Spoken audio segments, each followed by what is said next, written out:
بسم اللہ الرحمن الرحیم۔ آج کا ہمارا سبق ہے بیٹا باب صوم، موضوعات مطالعہ مناقب اہل بیت اطہار رضوان اللہ تعالی علیہم اجمعین۔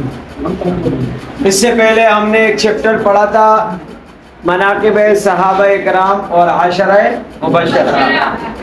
مناقب کا لفظ ہم وہاں ڈسکس کر چکے تھے اور آپ لوگوں کو میں نے مناقب کی کافی تفصیل بتا دی تھی۔ مناقب کا یہ جو لفظ ہے بیٹا یہ جمع کا لفظ ہے اور اس کا واحد کیا تھا بیٹا؟ واحد اس کا کیا تھا؟ منقبت۔ اور منقبت کے لغوی معنی تھے فضائل، تعریف وغیرہ، اور اصطلاحی تعریف بتائی تھی کہ کسی مشہور شخصیت کی تعریف یا فضائل وغیرہ بیان کرنا یہ کیا کہلاتا ہے؟ منقبت کہلاتا ہے۔ آگے لکھا ہوا ہے بیٹا اہل بیت۔ بیٹا اہل کا معنی ہے والے یا والا، والے یا والا۔ اہل جو ہے اہل جیسے ہم استعمال کرتے ہیں اس کو اردو میں اہل زباں، زباں والے، اہل علم، علم والے، صحیح ہے، اہل و عیال، گھر والے۔ تو بھائی اہل یہاں اہل بیت ہے۔ بیت کا معنی ہوتا ہے گھر، بیت کا معنی گھر، اہل بیت یعنی گھر والے، اہل بیت گھر والے۔ اس کی اصطلاحی تعریف کیا ہے بیٹا؟ اصطلاحی تعریف اس کی بنے گی کہ آپ صلی اللہ علیہ وسلم کا گھرانہ، یعنی اہل بیت سے کون مراد ہے؟ اہل بیت سے مراد آپ صلی اللہ علیہ وسلم کا گھرانہ ہے، آپ کے ازواج مطہرات ہے، آپ کا آل پاک ہے اور آپ کی اولاد ہے۔ آپ صلی اللہ علیہ وسلم کی جو نسل ہے، جو جتنی بھی نسلیں ہیں آپ صلی اللہ علیہ وسلم کے خاندان کے، آپ صلی اللہ علیہ وسلم سے وہ اس کو آل پاک کہتے ہیں۔ یہ جو تمام کے تمام لوگ ہیں ان کو کیا کہا جائے گا؟ اہل بیت کہا جائے گا۔ کیا کہا جائے گا بیٹا؟ پھر اہل بیت میں سے سب سے پہلے ازواج مطہرات آتی ہے۔ کتاب والوں نے سب سے پہلے ازواج مطہرات کے بارے میں لکھا ہے، پھر اس کے بعد آپ صلی اللہ علیہ وسلم کی اولاد کے بارے میں لکھا ہے۔ ازواج مطہرات بیٹا، ازواج یہ زوجہ کی جمع ہے اور مطہرات کہتے ہیں پاکیزہ۔ تو ازواج مطہرات یعنی پاکیزہ بیویاں۔ آپ صلی اللہ علیہ وسلم کی جتنی بھی بیویاں ہیں، جتنی بھی ازواج مطہرات ہیں، سب کے سب امت کی مائیں ہیں۔ قرآن میں اللہ تعالیٰ نے فرمایا وَأَزْوَاجُهُ أُمَّهَاتُهُمْ، اور یہ جو آپ صلی اللہ علیہ وسلم کی بیویاں ہیں یہ امت کی مائیں ہیں۔ اسی لیے جب ہم کسی بیوی یا کسی زوجہ مطہرہ کا نام لیتے ہیں آپ صلی اللہ علیہ وسلم کے، تو ہم کیا شروع میں کیا لگاتے ہیں؟ ام المؤمنین، ام المؤمنین۔ ام کہتے ہیں بیٹا ماں کو، اور مؤمنین یہ مومن کی جمع ہے۔ ام المؤمنین مومنوں کی ماں، مومنوں کی ماں، تو ہم یہ لگاتے ہیں۔ بات سمجھ گئے؟ اور اگر بہت ساری ہو تو پھر ہم لگاتے ہیں امہات المؤمنین، امہات المؤمنین، مومنوں کی مائیں، مومنوں کی مائیں۔ اچھا بیٹا، تو ازواج مطہرات آپ صلی اللہ علیہ وسلم کی کل 11 ازواج مطہرات تھی، اور ان 11 ازواج مطہرات میں 2 ازواج وہ آپ صلی اللہ علیہ وسلم کے زندگی میں ہی انتقال کر گئی تھی، اور 9 ازواج مطہرات وہ آپ صلی اللہ علیہ وسلم کے وفات کے بعد، آپ کے انتقال کے بعد انتقال کر گئی، ٹھیک ہے، دنیا سے رحلت فرما گئی۔ سب سے پہلی زوجہ مطہرہ جو ہے وہ ہے سیدنا خدیجۃ الکبریٰ رضی اللہ تعالی عنہا۔ حضرت خدیجۃ الکبریٰ رضی اللہ تعالی عنہا یہ آپ کی پہلی زوجہ ہے، اور یہ وہ زوجہ ہے جس نے آپ کے ساتھ نبوت سے پہلے نکاح کیا، یعنی آپ صلی اللہ علیہ وسلم کو اس وقت نبوت نہیں ملی تھی اور آپ صلی اللہ علیہ وسلم نے حضرت خدیجۃ الکبریٰ رضی اللہ تعالیٰ عنہ سے نکاح کیا۔ حضرت خدیجۃ الکبریٰ رضی اللہ تعالیٰ عنہ یہ مکہ کے مشہور تاجروں میں سے ایک تاجرہ تھی۔ ان کے والد صاحب اور یہ امیر لوگوں میں شمار ہوتے تھے، مکے کے امیر لوگوں میں۔ جب ان کے والد کا انتقال ہوا تو ان کے گھر کا سارا نظام اور تجارت کا، کاروبار کا سارا نظام یہ ان کے ذمے آیا۔ جب ان کے ذمے آیا تو انہوں نے اپنے کاروبار کو سنبھالا، لیکن ان کو ایک ایسے شخص کی ضرورت تھی جو نیک ہو، صادق ہو اور امین ہو، امانت دار ہو، اور وہ اس کے کام میں اس کی مدد کرے۔ تو اس پر ابو طالب نے جو آپ صلی اللہ علیہ وسلم کے چچا تھے، انہوں نے کیا کیا، آپ صلی اللہ علیہ وسلم کو کہا کہ آپ حضرت خدیجہ الکبریٰ کے پاس چلے جائیں اور وہاں ان سے ملے، شاید وہ آپ کو اپنے ساتھ کس پر رکھ لے، کام پر رکھ لے، یعنی اپنے ساتھ تجارت کرنے کا موقع دے۔ تو آپ صلی اللہ علیہ وسلم جو ہے وہ حضرت خدیجہ کے پاس گئے۔ جب ان سے ملاقات ہوئی آپ کی تو حضرت خدیجہ کو آپ کافی پسند آ گئے اور انہوں نے آپ کو اپنے ساتھ اپنے کاروبار میں جو ہے بطور جو ہے آپ صلی اللہ علیہ وسلم کو تجارت کے لیے جو ہے آپ اپنے ساتھ رکھ لیا کام پر۔ آپ رضی اللہ تعالی عنہ کی یہ ایک صفت تھی کہ آپ جو ہے بچپن ہی سے بتوں کی پوجا نہیں کیا کرتی تھی۔ ایک مرتبہ آپ سے ایک شخص کہنے لگا کہ آپ بھی اپنے گھر میں ایک بت رکھ لو اور اس کی پوجا کیا کرو، تو حضرت خدیجہ الکبریٰ رضی اللہ تعالیٰ عنہ مسکرانے لگی اور کہنے لگی کہ مجھے اس کی ضرورت نہیں ہے۔ تو ایسی اچھے اوصاف والی عورت تھی۔ آپ کو جب اپنے ساتھ کام پر رکھا تو ایک مرتبہ تجارت کا سامان آپ کے حوالے کیا اور آپ صلی اللہ علیہ وسلم کے ساتھ اپنے ایک خادم کو روانہ کیا۔ آپ لوگ یمن کی طرف روانہ ہوئے۔ وہاں جا کر وہاں ایک بہت بڑا بازار ہوتا تھا، یہاں سے یہ لوگ تجارت کا سامان اکٹھا کرتے، پہلے بناتے، پھر وہ سامان لے جاتے اور یمن کے بازار میں کیا کر دیتے، بیچ دیتے، اور پھر جو منافع ہوتا، جو پیسے ہوتے وہ واپس آ جاتے، پھر یہاں سامان بناتے، پھر بیچتے۔ یہ اس وقت کے ایک کاروبار کا ایک طریقہ تھا تجارت کا۔ تو آپ صلی اللہ علیہ وسلم جب یمن کے بازار پہنچے، وہاں پر آپ صلی اللہ علیہ وسلم نے جب سامان کو بھیجا تو آپ صلی اللہ علیہ وسلم کی برکت سے اور آپ کے انوارات سے، برکات سے وہ جو سامان تھا وہ کئی دنوں میں بکتا تھا۔ جب یہ لوگ پہلے بیچتے تھے حضور کے آنے سے پہلے یا حضور کے ان کے ساتھ کام کرنے سے پہلے، جب یہ لوگ بیچتے تھے تو کئی عرصے، کئی دن لگ جاتے تھے اور تب جا کے وہ تجارتی سامان بک جاتا تھا اور منافع بھی کم ہوتا تھا۔ لیکن حضور کی کیا شان کہ آپ صلی اللہ علیہ وسلم جب سامان بیچنے گئے تو وہ خادم فرماتے ہیں کہ میں حضور کے ساتھ تھا اور جو سامان ہم کئی دنوں میں بیچتے تھے وہ حضور صلی اللہ علیہ وسلم نے ایک دو دن میں کیا کر دیا، بیچ دیا، اور منافع بھی دگنا ہوا۔ جتنا منافع ہوتا تھا اس سے دگنا منافع اللہ نے ہمیں عطا کیا۔ تو فرماتے ہیں کہ جب ہم واپس آ رہے تھے تو راستے میں کسی مسئلے کی وجہ سے رک گیا اور حضور صلی اللہ علیہ وسلم حضرت خدیجہ کے گھر کی طرف روانہ تھے۔ حضرت خدیجہ رضی اللہ تعالیٰ عنہ اپنے گھر کے محل پر کھڑی تھی، محل کے چھت پر کھڑی تھی اور چھت پر کھڑے ہو کر دیکھ رہی ہے کہ ایک نوجوان گھوڑے پر سوار ہے اور محل کی طرف آ رہا ہے۔ کیا دیکھتی ہے کہ اس نوجوان کے جو ہے گھوڑے پر اور اس پر ایک بادل نے سایہ کیا ہوا ہے اور سورج کی روشنی اس پر نہیں پڑ رہی ہے اور سورج سے وہ بچا ہوا ہے۔ جب یہ دیکھا تو حیران ہو گئی کہ یہ کون شخص ہے جس کے اوپر بادل نے سایہ کیا ہوا ہے۔ جب قریب آئے تو اس کو نظر آیا کہ وہ حضور صلی اللہ علیہ وسلم تھے، تو وہ حیران ہو گئی، نیچے آئی، حضور سے ملاقات ہوئی، حضور صلی اللہ علیہ وسلم نے پورا واقعہ سنایا کہ اس طرح ہمارا الحمدللہ دگنا منافع بھی ہوا ہے اور سامان بھی بک گیا ہے۔ جب یہ کہا تو حضرت خدیجہ حیران تھی کہ کیا میں نے یہ جو میں نے دیکھا یہ منظر سچ ہے یا جھوٹ ہے، یہ میرا وہم تھا یا حقیقت تھی۔ تو آپ نے کیا کیا، حضور کو دوبارہ خادم کے پیچھے بھیج دیا کہ خادم کو ڈھونڈو۔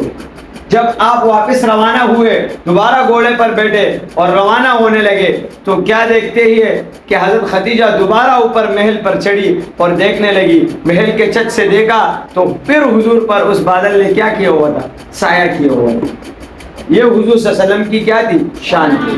آپ صلی اللہ علیہ وسلم کے یہ کرامات دیکھ کر حضرت خدیجہ دل میں سوچنے لگی کہ یہ کوئی معمولی بندہ نہیں ہے، یہ کوئی معمولی انسان نہیں ہے، بلکہ یہ کوئی عظیم ہستی ہے، اللہ کا کوئی مقرب بندہ ہے، کوئی قریب والا بندہ ہے جس کو اللہ تعالیٰ ایسے شان سے اور ایسی چیزوں سے نواز رہا ہے۔ حضرت خدیجہ الکبریٰ رضی اللہ تعالیٰ عنہ کے ساتھ آپ صلی اللہ علیہ وسلم کام کرتے رہے اور اسی دوران حضرت خدیجہ کو آپ سے انسیت پیدا ہوئی، آپ سے پسندیدگی پیدا ہوئی اور آپ کو پسند کرنے لگی۔ اسی دوران انہوں نے اپنے کنیزہ کو کہا کہ میں حضور اکرم صلی اللہ علیہ وسلم سے اب نکاح کرنا چاہتی ہوں، ان کو میرا پیغام دے دو۔ ان کے کنیزہ نے حضور کو یہ پیغام دیا، حضور نے اس پیغام کو قبول کیا اور قبول کر کے حضور صلی اللہ علیہ وسلم اور حضرت خدیجہ کا نکاح ہوا۔ حضور کی عمر اس وقت 25 سال کی تھی اور حضرت خدیجہ الکبریٰ رضی اللہ تعالیٰ عنہ کی عمر مبارک 40 سال کی۔ آپ دونوں کا نکاح ہوا، ابو طالب نے آپ دونوں کا نکاح پڑھایا، اور آپ لوگوں کے نکاح کے بعد جب آپ لوگوں کی رخصتی اور شادی ہو گئی تو حضرت خدیجہ الکبریٰ رضی اللہ تعالیٰ عنہ سے حضور صلی اللہ علیہ وسلم کے 2 بیٹے اور 4 بیٹیاں ہیں۔ بیٹوں کا نام طاہر اور قاسم جو بچپن ہی میں انتقال کر گئے، اور بیٹیوں کا نام بیٹی کا زینب نام، ایک پہلی بیٹی کا زینب، دوسرے کا رقیہ، تیسرے کا ام کلثوم اور چوتھے کا حضرت فاطمہ الزہرا رضی اللہ تعالی عنہا۔ یہ آپ کے یعنی اگر دیکھا جائے تو سب کی سب اولاد سوائے ایک بیٹے کے، اور سب کی سب اولاد جو ہوئی ہے وہ آپ صلی اللہ علیہ وسلم کی حضرت خدیجہ سے ہوئی۔ بات سمجھ آ رہی؟ اور یہ وہ خاتون ہے جس نے 66 سال تک کی زندگی میں اور جو کٹھن اور مشکل اور گرا مرحلہ تھا، جو سب سے مشکل مرحلہ تھا، نبوت کا ملنا اور پھر مکے والوں کا حضور پر ظلم و ستم کرنا اور پھر مکے والوں کا مسلمانوں پر ظلم و ستم کرنا، اس کٹھن مرحلے میں، اس گرا مرحلے میں وہ خدیجہ الکبریٰ رضی اللہ تعالیٰ عنہ وہ خاتون تھی جو حضور کے ساتھ کھڑی رہی اور آپ صلی اللہ علیہ وسلم کے ساتھ ہر مشکل میں ساتھ دیتی تھی، کیونکہ آپ کی کیا تھی؟ زوجہ مطہرہ تھی۔ ہاں، جب آپ صلی اللہ علیہ وسلم کی عمر آہستہ آہستہ 40 سال تک پہنچنے لگی تو آپ صلی اللہ علیہ وسلم کی کیفیت بدل گئی اور آپ اکثر تنہا رہنے لگے، غار میں جا کر اللہ کی عبادت کیا کرتے تھے، تنہائی پسند ہو گئے، تنہا رہتے تھے۔ ایک دن 40 سال کی عمر جب آپ کی ہوئی تو ایک دن آپ جو ہے غار میں بیٹھے ہوئے تھے کہ اچانک حضرت جبرائیل علیہ السلام آپ کے سامنے حاضر ہوئے اور آپ کے سامنے آ کر انہوں نے آپ سے کہا اقرا، پڑھ۔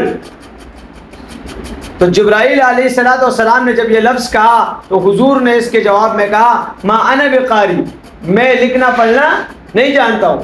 یہ اس لیے کہا کہ آپ صلی اللہ علیہ وسلم بچپن ہی سے لکھنا پڑھنا نہیں جانتے تھے۔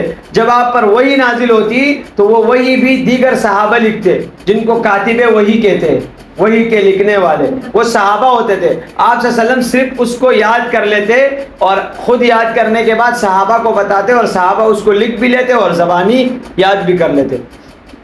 آپ کو پڑھنا لکھنا کیوں نہیں آتا؟ کیونکہ آپ صلی اللہ علیہ وسلم کا دنیا میں کوئی استاد نہیں ہے، اور اگر دنیا میں آپ کا کوئی استاد بنایا جاتا، کوئی آپ کا ٹیچر بنایا جاتا تو پھر کیا ہوتا؟ پھر یہ ہوتا کہ پھر جب ہم حضور کی پیروی اور اتباع کرتے تو اس میں ہم اس استاد کو بھی دیکھتے کہ یار حضور کا استاد تو یہ ہے۔ بھائی جس نے جو سکھایا ہو اس کو زیادہ درجہ دیا جاتا ہے نا۔ مثال کے طور پر آپ میرے اسٹوڈنٹ ہو، میں آپ کو پڑھا رہا ہوں، آپ میں سے کسی نے بڑی ترقی کر لی اور آگے چلا گیا، اب کل کو جب آپ مشہور ہو گئے، ہاں آپ کو شہرت ملی تو بھائی آپ سے کوئی پوچھے گا یار آپ کیا بتاؤ گے؟ یہ میرے فلاں استاد کی جو ہے نا محنت ہے، انہوں نے میرے اوپر محنت کی، آج میں یہ آپ کے سامنے کھڑا ہوں۔ تو وہ جو استاد کا کیا آتا ہے؟ نام ضرور آتا ہے۔ مولانا ترجمیل صاحب ہے، اس کے کئی اساتذہ ہیں، جب یہ اساتذہ کے سامنے جاتا ہے ویسے کتنا مشہور ہے، شہرت یافتہ ہے، لیکن جب اساتذہ کے سامنے آتا ہے تو پھر کیا ہو جاتا ہے؟ جھک جاتا ہے۔ کیوں؟ کیونکہ انہی اساتذہ سے انہوں نے کیا کیا ہے؟ یہ علم سیکھا ہے۔ تو اسی طرح اگر حضور کا کوئی استاد ہوتا تو پھر ہم زیادہ کس کو دیکھتے؟ حضور کے استاد کو فالو کرتے، یار یہ حضور کا استاد ہے یا صلی اللہ علیہ وسلم۔ اس لیے اللہ تعالیٰ نے اس بات میں اس میں یہ حکمت رکھی تھی کہ آپ کو کسی دنیا والے سے علم نہیں سکھایا، بلکہ آپ کو اپنے آپ سے، آپ کا استاد کون ہے؟ حضور کا استاد اللہ ہے۔ اللہ تعالیٰ نے آپ صلی اللہ علیہ وسلم کو غیبی علم سے عطا کیا، غیبی اپنا علم عطا کیا۔ بات سمجھ آ رہی ہے؟ اور اپنے علم سے علم دیا اور اپنے حلم سے حلم دیا، اور آپ کو ہر بات اللہ نے اپنے طرف سے بتائی۔ کسی انسان کے ذریعے آپ کو علم نہیں سکھایا. بات سمجھ آ رہے؟ تو حضور نے کہا ما انا بقاری، میں لکھنا پڑھنا نہیں جانتا. تو جبرائیل علیہ السلام نے حضور اکرم صلی اللہ علیہ وسلم کو ایسے گلے سے لگایا اور لگا کر سینے کو زور دیا اور پھر چھوڑا اور پھر کہا اقرا.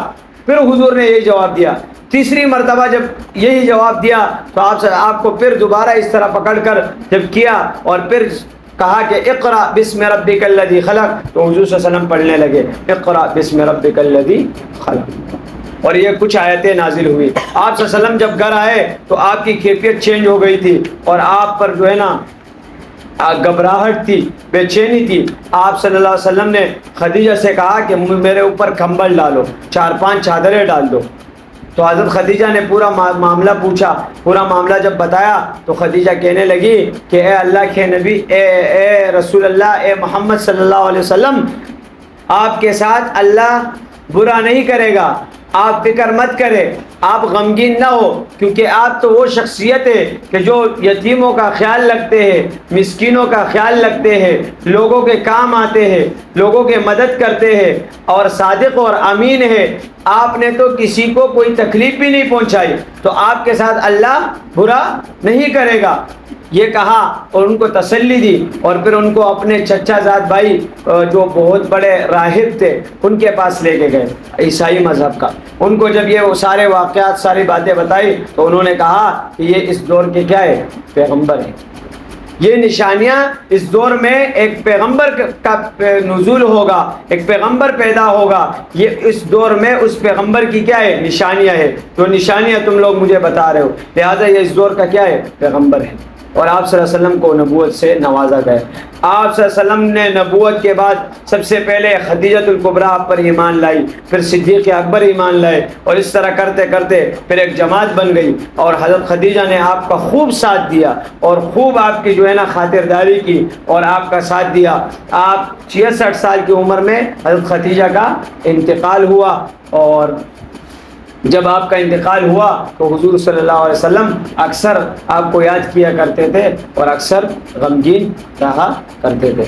یہ حضرت خدیجہ کے بارے میں کچھ تھوڑی بہت انفارمیشن تھی. انشاءاللہ کل ہم سیدہ سودا بنت زمعہ رضی اللہ تعالی عنہا کے بارے میں پڑھیں گے. یہ آپ صلی اللہ علیہ وسلم کی دوسری زوجہ مطہرہ ہے.